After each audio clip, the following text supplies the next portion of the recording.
Teeski. What's good, YouTube, man? It's your boy T, man. And today we got the best Larry Joe Bird underdog story ever told. So if anybody ever told you that and it was a different video, they lied, boy. This is the best one ever. What you talking about? Shout out to Deborah. She sent the link in. You feel me? She sent the link in. So this is the right one. You feel me? I got this from Deborah herself.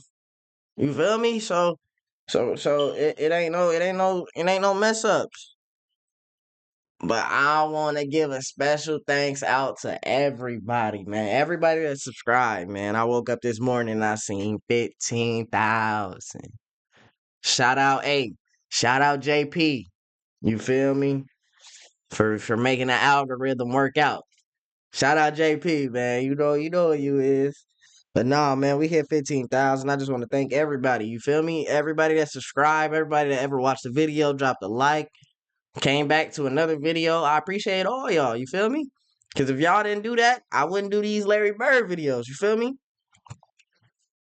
So without y'all, we can't have none of this. I need y'all.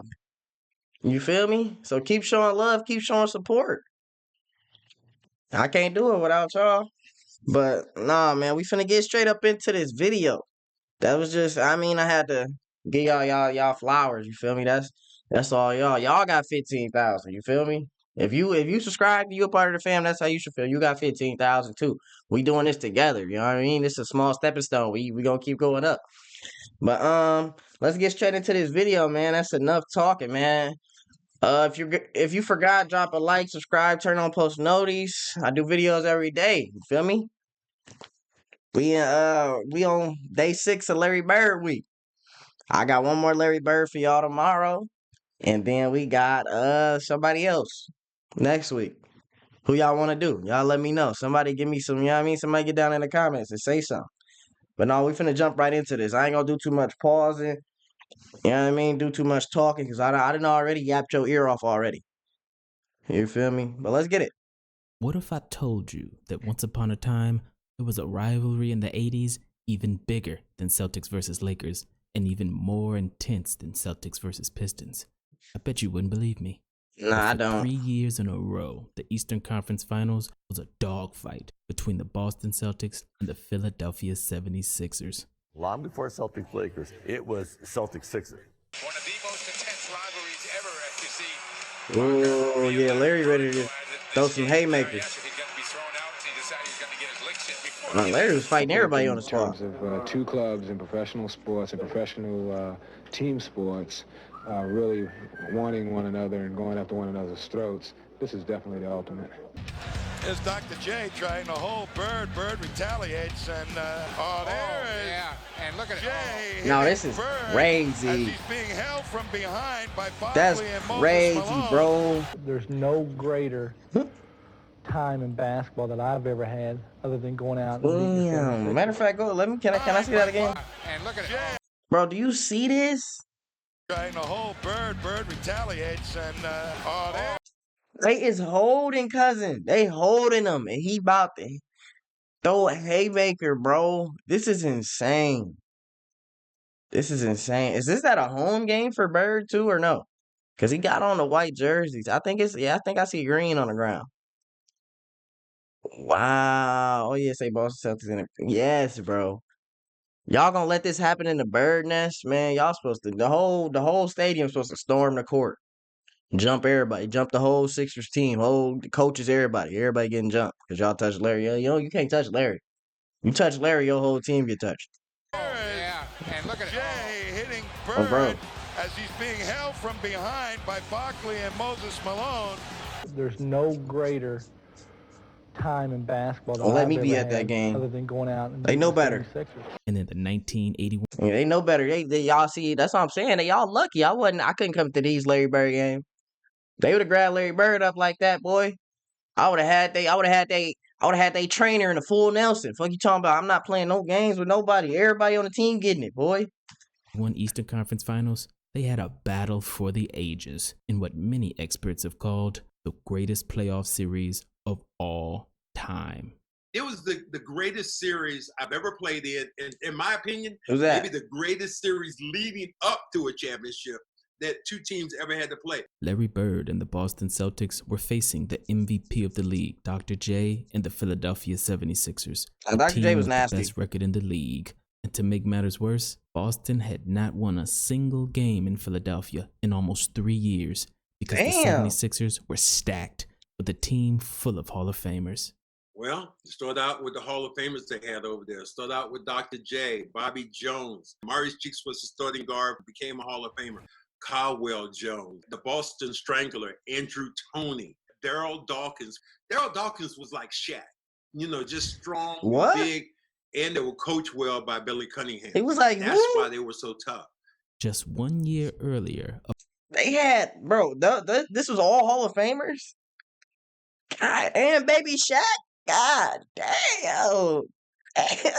But that's insane. They squad was stacked like that. That's why they were so tough. Just 1 year earlier, a rookie Larry Bird led the Boston Celtics to the greatest single-season turnaround in NBA history. One man took the second worst team in the league from 29 wins to a 62-win championship contender overnight. Unfortunately, the Celtics lost in the conference finals to this same Philadelphia 76ers team, sparking a rivalry that would have them battling for Eastern Conference supremacy for the next 6 years. And the following season, it was looking like deja vu all over again. So in 81, we win the first game up in Boston. Then you guys come back and win game 2. Irving putting the moves on McHale. And we play a really tight game down there in Philly, and we lose. Philadelphia has been magnificent, and that game is over. We lose game 4, and I'm like, ooh, this isn't good. 6 seconds to go. Boston doesn't call time. Archibald intercepted by Bobby Jones, and the game is over. It's a tight one-possession game, and Bobby Jones does what he does, makes a great defensive play. That allowed you guys to win game 4 and go up 3-1. The dreaded 3-1 deficit. In the history of the entire NBA, teams that go up 3-1 in a best-of-7 series are 258-13. That's a winning percentage of 95.2%. So the chances of Larry Bird and the Celtics coming back to win this series was at 4.8%. And for teams that go down 3-1 and win the championship, their chances drop down to 1.5%. So at this point, to say that Larry Bird was an underdog is an understatement. I wasn't the type of guy to take stuff for granted. 3-1, it felt good, but it was by no means a foregone conclusion. A desperate situation for the Celtics. Game number 5 of this Eastern Conference Finals. Big game. The Celtics must win 3 straight. In Game 5, the Celtics were losing by 10 points with only 6 minutes left in the game. And with the season on the line, Larry Bird took matters into his own hands. What'd you do, Larry? Come here. Yep. Come here.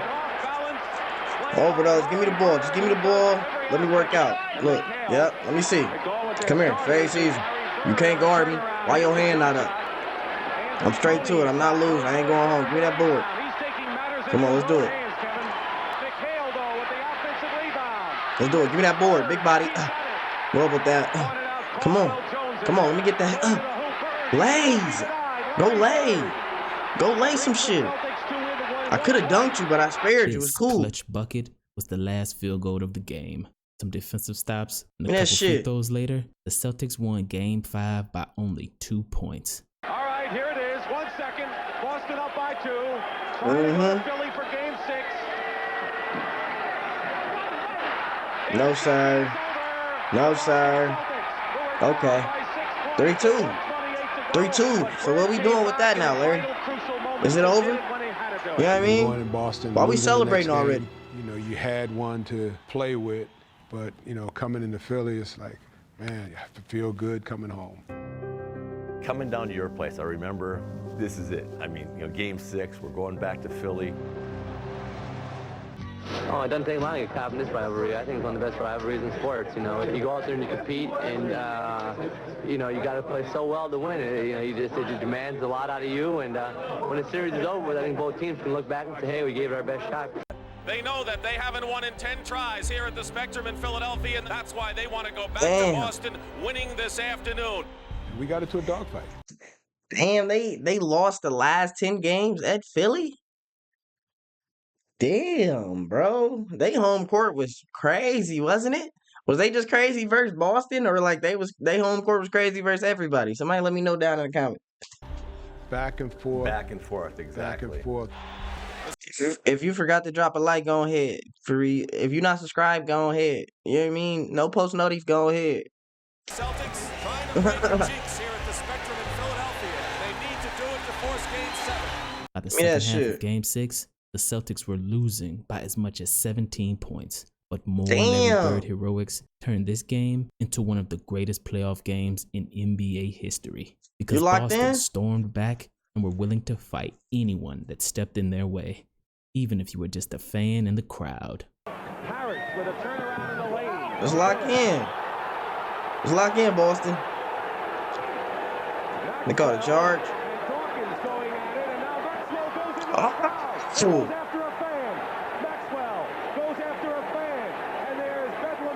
come on, go back. Let me see.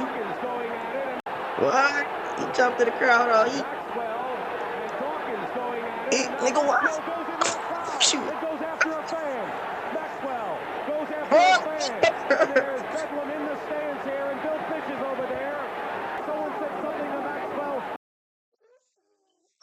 Oh no, Maxwell, what you all? Relax. What y'all think the fans said? The fan was like, probably like, foul, butt ass boy. Look, fuck off me. Oh, what you wanna do?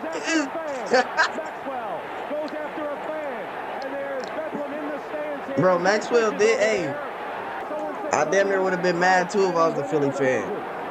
I got knocked into the crowd, and when I got knocked into the crowd, some guy like was saying something to me like, "Get back in the damn game." So I jumped over the photographer, and then it registered in my mind what he had said. As soon as he said that, I re-jumped back over and went into the stands with a flying forearm. And that's Maxwell? It galvanized all our players together. It could have been all these people against us, and we were going to go down together. And at that particular point, the great Dave Zinkoff, who was the public address announcer for Philadelphia, comes on when we're down by 17 and says to the crowd, "Tickets go on sale for the championship game right after this." Oh my God. Everybody looked at each other and went, "Are you kidding me? This guy already said that." And then it was on like popcorn then. We were down to 17, almost before half. By the time we had our foot square in their behind after they were doing the celebration, what you mean? We were down by only 5 points. Tiny tries to drive. Bird, rebound, basket good, and a foul. Like a McHale, Bird, Maxwell, ML Carr, and Archibald. Looping shot by Larry Bird. 23 points for Larry Bird. Let's get right, Larry. Let's get right. As Larry Bird leads the comeback with 25 points, 16 rebounds, and 4 assists, he once again hits the last clutch bucket of the game. Oh my God, they up now? Give me the ball, Tiny. Give me that ball. Oh, Pop-Tarts, what are you doing? I don't miss, bro. I don't miss. That's that shooter bounce. Put the Celtics up by 3 points. One defensive stop and a pair of free throws later helps Boston finally win a game in Philadelphia, something they hadn't done in nearly 3 years. That's cool. It's cool. It's always time to make history, Larry. Oh, he hit that shit. What the fuck?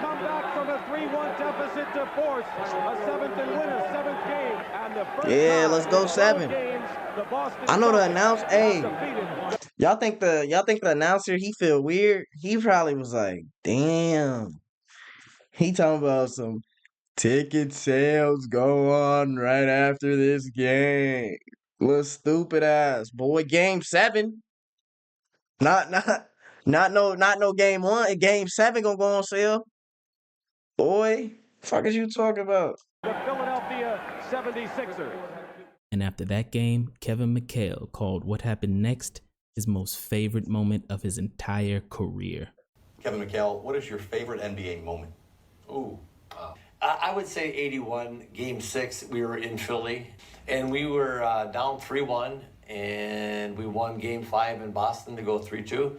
And we beat them on a last-second play where Tony's driving in, and we get a block, got my hand on the ball, and we win the game. And go back to Boston, and there's people like there's like I didn't realize that, because I'm new to Boston. It's my first year of being out there. I come from northern Minnesota, small mining town, played at the University of Minnesota. I didn't realize that Boston and Philadelphia hated each other sports-wise. I mean, hated each other. So we get back that night, and there's people. There's a crowd. I mean, there's people at the airport. And this is game. We haven't won anything. We still have Game 7 to go. And they were the whole city was like electric. And then Game 7 in the arena. When I walked in, I got chills because the people were all standing up cheering. 18 minutes before the game, we went out to warm up. There wasn't an empty seat, and they stood the whole game and cheered and yelled and screamed. No dancing girls, no nothing. And Oregon going, and it was the most unbelievable environment you've ever seen. The building shook. I was at that game. I was at all those games. And Game 7 to this day is the best basketball game I've ever been to. That was the only game I've been to. It was like I've written about this, where the refs. It was some college atmosphere. You settle this. There were guys For are sure. on the floor every play. There's 3 guys getting knocked down. It was like a rugby match, and I've just never seen a game like that. I don't think that game would happen again. There would have been about 20 flagrant fouls. The Philadelphia 76ers, they have to be wondering about the fact that they had the Celtics put away. And all the Celtics wanted to do was win one at a time. Red Auerbach told me before the game, Kevin, it's not so much saying you got to win 3 games, Larry, like, yo, but to tell your team, you know y'all fucked up, they right? have to beat us one more time. That was the championship game. Whoever won that series between Philly and Boston, and Philly being up 3-1, and you getting them back to Boston for Game 7, whoever won that particular night, we knew that either one of those teams, Philly or Boston, could beat Houston. So that was the championship game. Yeah, they just wanted it more. Night. Chris Ford, this is from the corner. Larry Bird, the rebound. Pop-Tarts, come here. Come here, big boy board, stop jumping. Come here. Let's get right. He got the hair looking nice and fluffy for Game 7, too. Look, come here. Come here. You don't want to jump? I'm going to lay you anyway. Let's do it. Come on. Give me that thing again. Trey ball, need him. Why you know what I mean? Hand down, man down. Your daddy ain't never taught you that, boy? Fuck wrong with you. Come on, let's get right. Let's get right. And just like the previous 4 games, Game 7 went down to the wire. And with the tie game, with 1 minute left on the clock, Larry Bird does what Larry Bird did the entire series in the clutch. Irving, setting up for something. Fakes. Oh, yeah. Oh, yeah, them good assists, Larry. Good D, Larry. Give me that board. Yes, Larry. Go all the way. Pull up. Oh, my mittens. Let's do it, Larry. Let's fucking do it, Larry. One stop. Fuck no. They need to stop letting that nigga inbound the ball, bro. He did that shit the other game, didn't he? That dork ass nigga done sold 2 games. This game-winning jump shot helped Larry Bird versus a team with 3 Hall of Famers on their roster pull off the greatest 3-1 comeback. They had the top of the backboard on the inbound time, pass. because the 1981 Eastern Conference Finals remains the only series in NBA history in which 5 games were decided by 2 points or less. The Celtics won Game 5 by 2 points, Game 6 by 2 points, and Game 7 by 1 point. Each game literally went down to the last second. Now that is the definition of clutch. Because we did win a lot of 1-2-point games. It just seemed like every time you look up the clock, we had a 1-point lead, and there was 1 second on the clock, and they had the ball. It was them type of games where all the emotion, all the adrenaline, and everybody was just flowing, and everything was just going to perfection at the end of the game. That was probably the best games I ever played in my life. It was a 7-game series, and every one of them was just full of excitement. Only 4 teams in the history of the NBA have ever come back from down 3-1 in a series and went on to win the championship. Bill Russell's Boston Celtics in 1968. Okay. Hakeem Olajuwon's Houston Rockets in 1995. Okay. LeBron James's Cleveland Cavaliers in 2016. Okay. And Larry Bird's Boston Celtics in 1981. Okay. Yes, Larry Bird in only his second NBA season won his first championship that year. Come on now. If anybody ever tries to convince you that a great player couldn't win a title in his first 5 years because he was too young or didn't have enough help, tell him that Larry Bird took the second worst team in the league to an NBA title in only 2 years. Come on now. Come on now. You heard him. He talking that talk. He talking that talk. Second season. Second season, boy. Versus all them Hall of Famers. Versus the MVP. Down 3-1. Against all the odds. You feel me? Second year in the league. They playing rough, aggressive, they hacking. You feel me? It don't matter. If you got that, you know what I mean? I told y'all, Larry went to the doctor and he got some x-rays and they came back and they said you got that dog in you. You feel me? You don't really see that nowadays. You don't. You don't see it, bro. It hit different. Second season in the league. Let's get right, Larry. Best underdog story ever told. Don't never give up. You feel me? You think it's over? It's not. It's not over till the fat lady sing. You feel me? But no, man, it's a fire video. Fire video. If you like this video, drop a like, subscribe, turn on post notice. You feel me? Recommend some more. Y'all let me know. Y'all let me know what y'all want me to react to for tomorrow, man. You feel me? Y'all recommend a nice little Larry Bird, I'ma do it. For Sunday, last day. Like this video up too, don't forget, man. But it's been your boy Teeski, man. I'm gonna get up out of here, man. I hope you already walked your dog and fed your cat, bro. But I'm gonna be up out of here, fellas. I'm gone.